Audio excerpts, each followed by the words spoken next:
Hello and welcome to this magical episode of Trash to Track. In this episode we're going to take a forlorn Hornby Hogwarts Castle and try and repair it from its current dropped on the floor non-running condition and reactivate it to the track.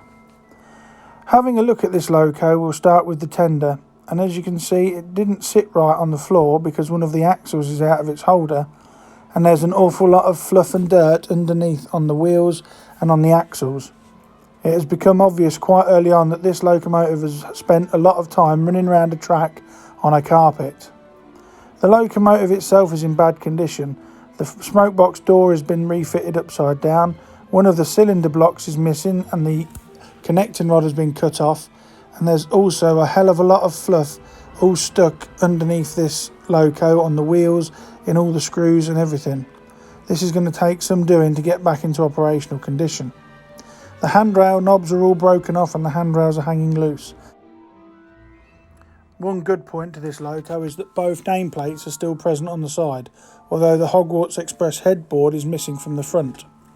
I'm going to start by removing what remains of the handrails and we'll set these aside for repair later on. As usual, it's handy to have a plastic tub to keep all the parts in. The smoke box door actually fell off, it wasn't secured in at all. The only thing holding it in place was the friction from the handrails, so it's lucky that didn't get lost. That would have made this restoration 10 times harder than what it actually is.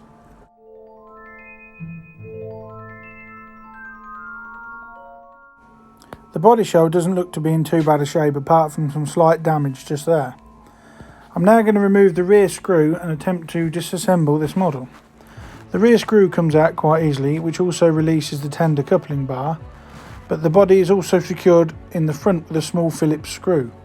To access this easier, it is advisable to release this screw here that allows the front pony truck to be swung to the side, and then it gives easier access to the securing screw.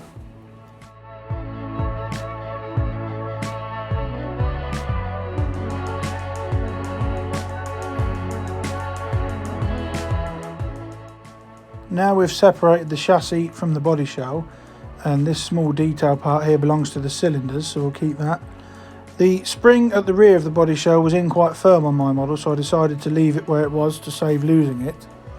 We'll take a look now at the general condition of the body shell. The smoke box area is damaged, will require some repair later on, and you can see there where it's obviously been dropped and broke the plastic. The broken cylinder block is secured with a centre securing nut on the middle driving wheel, so we'll have to leave that in place for now. During the battery test, the motor showed absolutely no signs of life whatsoever. There was no humming, no buzzing, and it wasn't trying to turn over. So there was something seriously wrong inside of this, so we better take it apart and investigate. Revolving the wheel slightly moves the armature and the commutator, but we still had nothing and no pickups from the wheels, so this is going to require a lot of investigation. As I said before, you can see just how much fluff and hair is wrapped around this model from its time spent running around on somebody's carpet.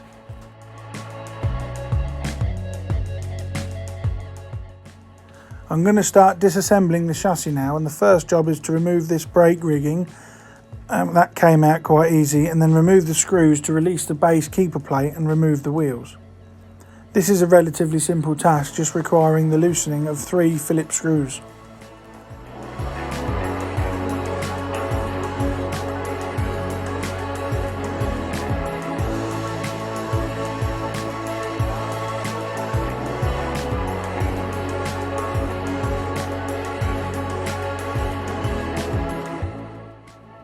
Now we've separated the base plate and the front pony, you can see underneath it is generally quite clean.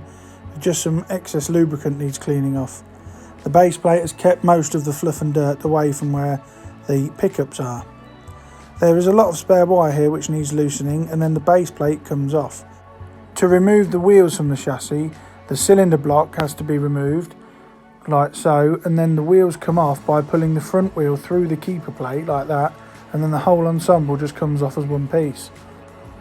It looks like I spoke too soon when I said the base plate kept most of the fluff and grime away, as you can quite clearly see all the hairs and everything that is wrapped around the axles. I'm going to set these wheels aside and we'll take a closer look at these a little later on, after I've serviced the motor. Now I'm going to take the motor to pieces now, and to do that requires the removal of 3 screws, one in the bottom and the 2 brush retaining screws which release the entire motor. Giving it another quick battery test confirms there's no power to this whatsoever.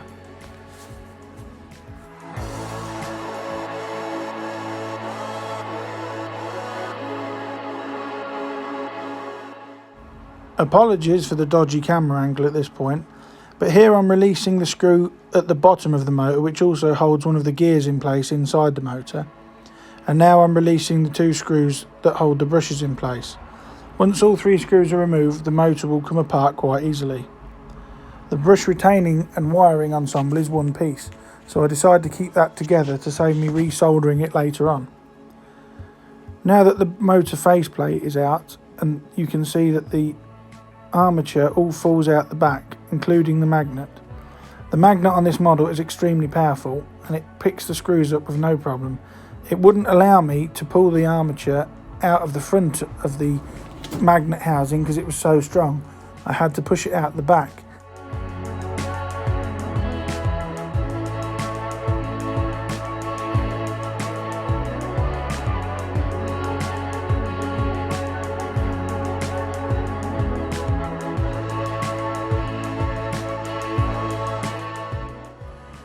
Now for some reason I did this out of sequence. After I stripped the motor, I decided I was going to take the wheels apart. The centre pins are held in just by friction fit. These are not screwed in as usual. The small rivet is pulled out if you use a pair of long nose serrated pliers and apply a gentle bit of force like so. You can see it wiggles and comes out quite easily. This is also replaced in the same manner by just using a gentle piece of force, as it is only friction fit. I do the same with the other side where the broken connecting rod is situated. Once these are removed, I decided to keep the connecting rods on the outer wheels just for ease of maintenance and to save me bending or possibly damaging the wheels by trying to remove parts that would have been unnecessary to remove. This centre wheel really is grubby. There's a lot of fluff and debris on this.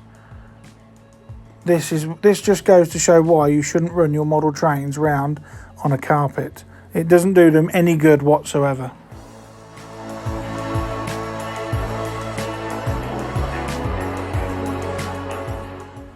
Apart from all the dust and fluff, the wheel sets are in generally good condition and clean up nicely using a damp baby wipe just to get all the grease and grime and fluff off the axle and wheel backs.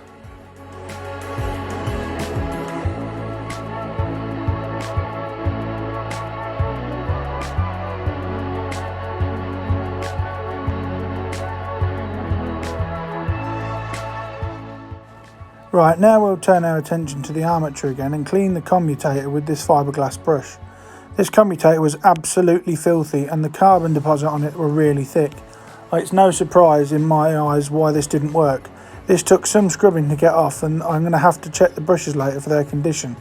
This Hogwarts Castle loco really has been running to the ground and I'm going to have to weave all the magic I have to get this back in running order. As the commutator was so dirty, I didn't bother with the T-cut method I used in the last video and cleaned it with some meths on a cotton bud again.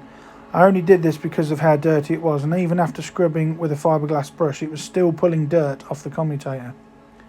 As is usual, remember to clean the gaps in the commutator plating, as if these fill with carbon it can affect running and cause short circuits.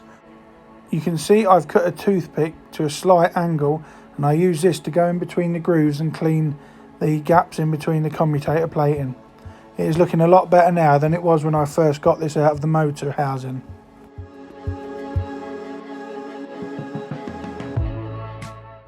The motor housing and die-cast chassis block are not too bad.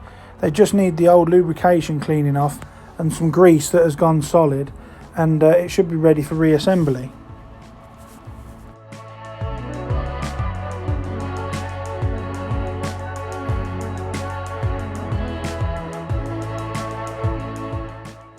These fibres and fluff off the carpet really do get everywhere into a model. Before reassembly, I just give everything a quick clean over with a cotton bud and some meths. This is the motor keeper plate, and I also do the same with the motor back plate.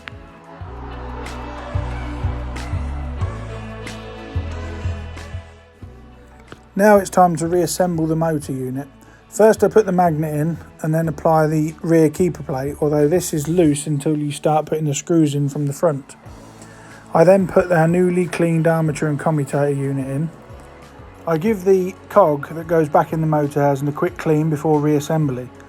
The screw that we took out at the bottom of the motor actually passes through this cog and it slips in there in a slight groove, just like that, as you can see. Hopefully it sits in there and connects with the cog that is on the actual commutator and is held in place with this rather weird looking thin screw. Once this screw is passed through the cog, it actually holds the motor back plate in place as well. So this is quite a important screw, so try not to lose it if you disassemble one of these locos yourselves.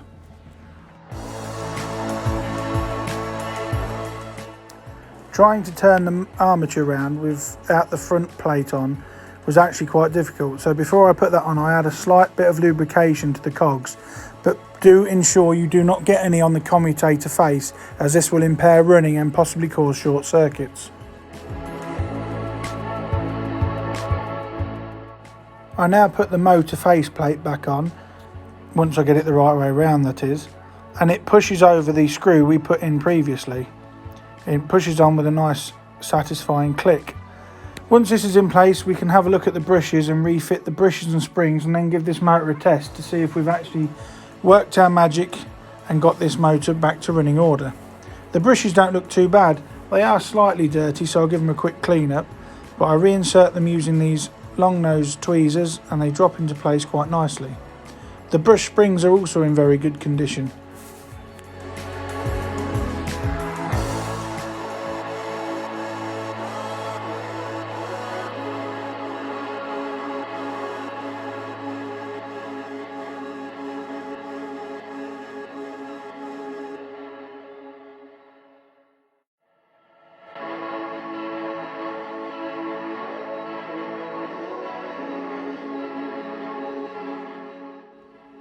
Now that the brushes and springs are all in place, I carefully put this brush retaining assembly in place and hold it in place with thumb pressure while I get one of the long thin Phillips screws and reattach it to the motor housing itself. Holding it in place ensures the brush springs don't fly off into the ether and you lose them on your own carpet. Once this is done, we'll give the motor a test and hopefully we'll have a working motor this time.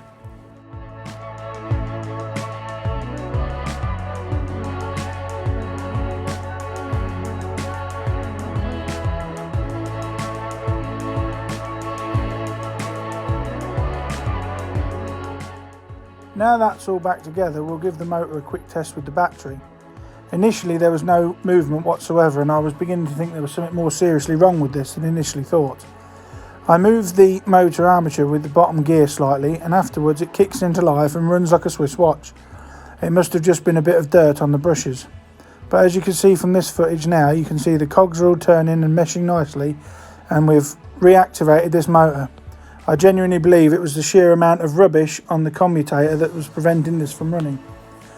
Whilst it's apart, I'm going to add some silicone grease to the running cogs underneath, just so that it beds in nicely and lubricates it for years to come.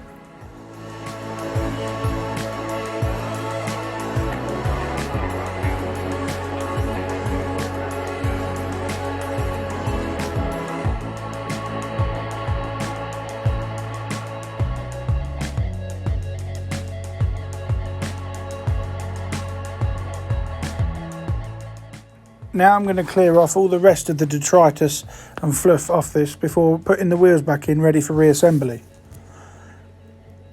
The pickups aren't too bad, they're not too grimy, so a quick rub with a cotton bud soaked in meth cleans them up nicely, ready for refitment in a minute.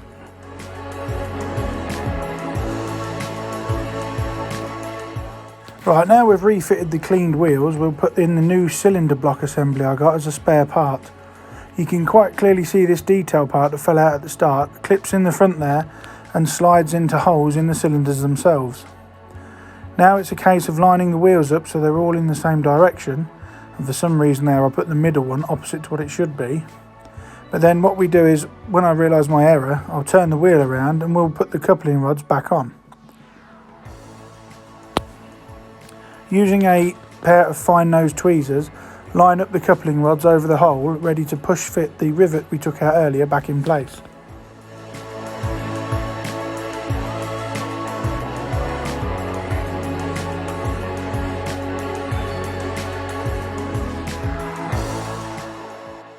Now it's all lined up and the rivet has been placed where it should be, I try and push it in with my thumb, but the pressure isn't hard enough.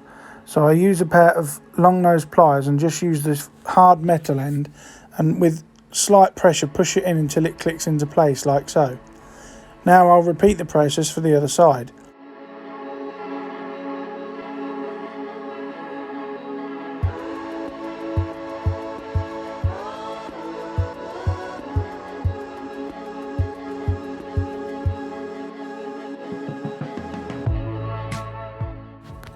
Now the connecting rods are back in place, we'll give it a quick test on the wheels with the battery, and hey presto, it works. We really have weaved some magic over this model, and I'm sure Harry Potter himself would be proud. The Hogwarts Express is back on track to being a running loco again. I'll just give it a quick track test to ensure all is meshing correctly and running well, before we tackle that messy problem on the body shell of the handrails and seeing if we can't sort it out. I'm happy with how this is running. It is running really nicely and held in place while I put power to the track. It does run a treat.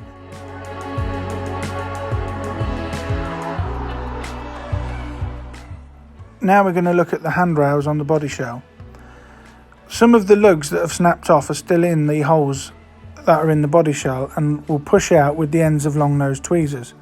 However, they don't go in very far, so I've got to try and remove the internal weight which is held in by black tack. Once this is out the way, I should be able to push the lugs through. However, some of the lugs were glued in and require drilling out, as you'll see later on.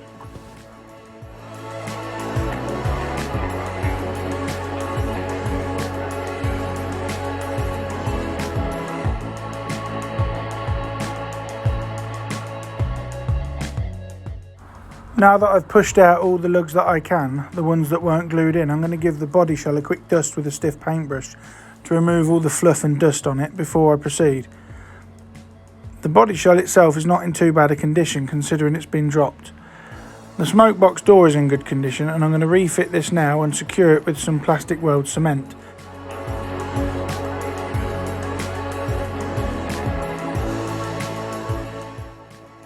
Now I'm going to use this 1mm drill bit in this pin vise to drill out the handrail lugs that were left in the body shell and I couldn't remove with the pointed scriber. Then I will get some spare handrail knobs out of my spares box and try and replace and repair the handrails that came with the model.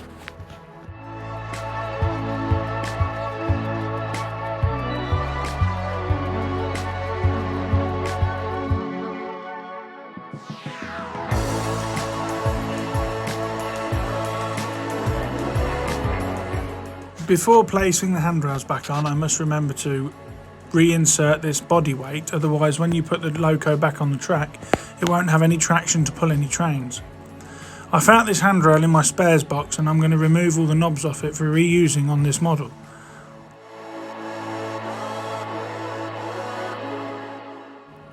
The replacement handrail knobs are plastic, so I'm going to secure them in place with this plastic weld cement.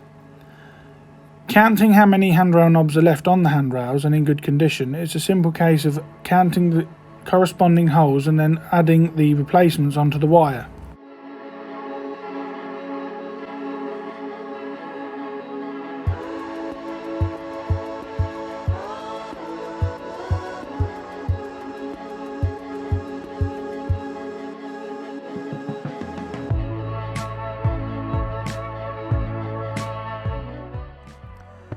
That was an extremely fiddly job, but as you can see it was worth it. The only issue was I got a slight glue mark on the body side which I will remove later with T-cut. Now it's time to reassemble the model, but before I do so I give it one final check with the battery just in case there's anything wrong before I screw all this back together. I'm happy to see that there is nothing wrong and we can go ahead with reassembly as planned.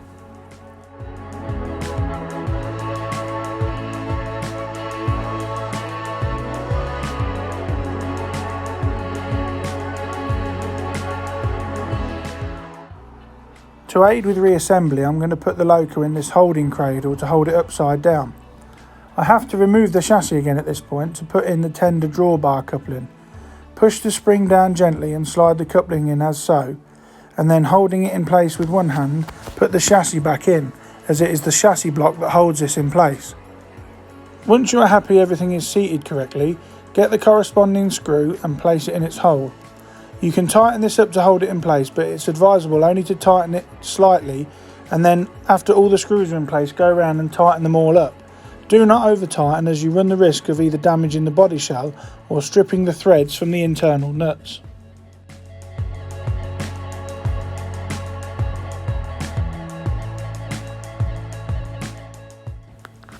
When reassembling at the front, remember to put this brass keeper plate back in its place before you put the pony truck on. It is difficult to do it the other way around. I put the screw in place first to try and tighten it up, and then add the pony truck last. This allows easy access to all the screws.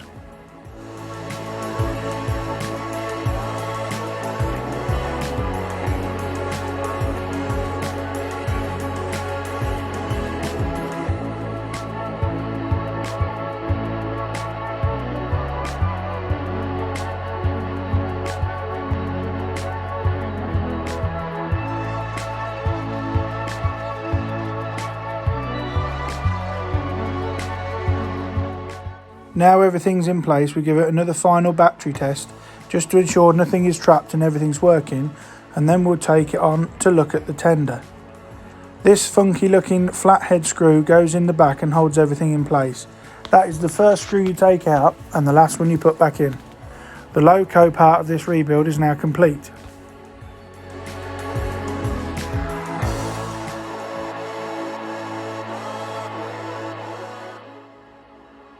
Now we're going to concentrate on the tender.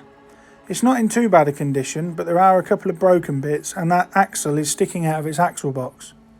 But before I do any work on it, I get the stiff brush and give it a good dusting over to remove all the fluff, dust and crud it has accumulated as a child's train set. I brush the underside, which removes 90% of all the dust and fluff. That is very pleasing as it saves me a lot of work later with cotton buds.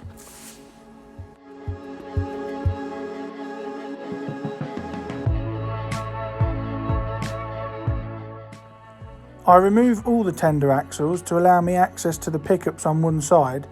I will be able to modify these slightly and then give them a good clean up so they all work when the model is reassembled. That stiff brush has got rid of all the fluff and crud, as I said before, which makes this job a lot easier. I just simply get the pickups in the long nose tweezers and bend them back up slightly so they make good contact with the wheel treads. These have obviously been worn and pushed back over time and are not conducting electricity reliably.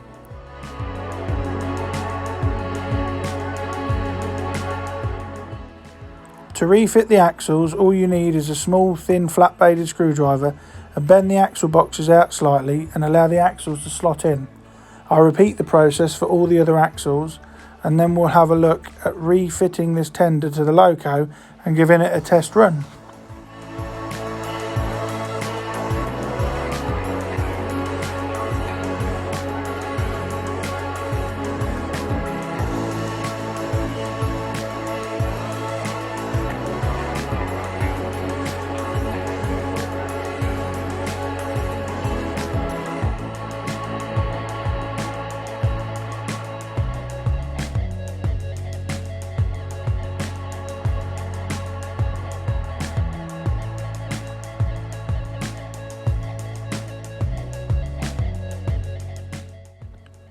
Now the tender has been reassembled, I give it a quick test roll on some track to make sure that that centre axle that was out of sync when I got it is all in place and rolling freely.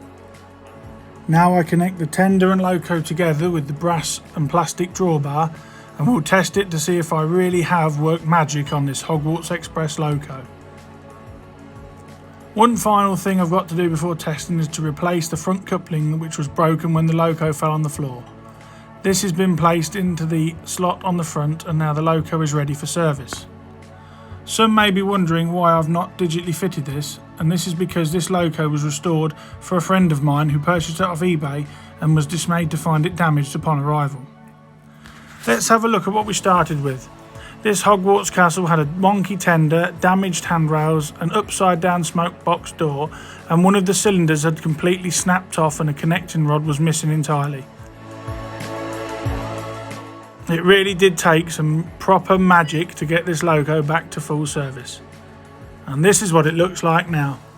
All rebuilt, the smoke box is correct, repaired handrails, repaired cylinder block, in fact replaced cylinder block, and a repaired tender.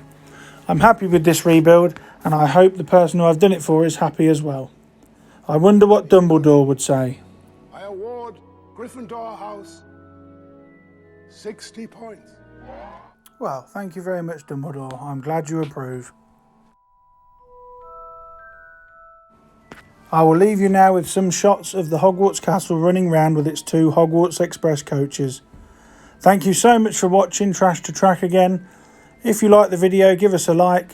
Please share it with your friends and subscribe for more content and Trash to Track episodes coming soon. Thank you for watching. See you next time. And also, before I forget, apologies for all the naff magic references I used throughout this rebuild. I thought it was appropriate as it was a magical loco to start with.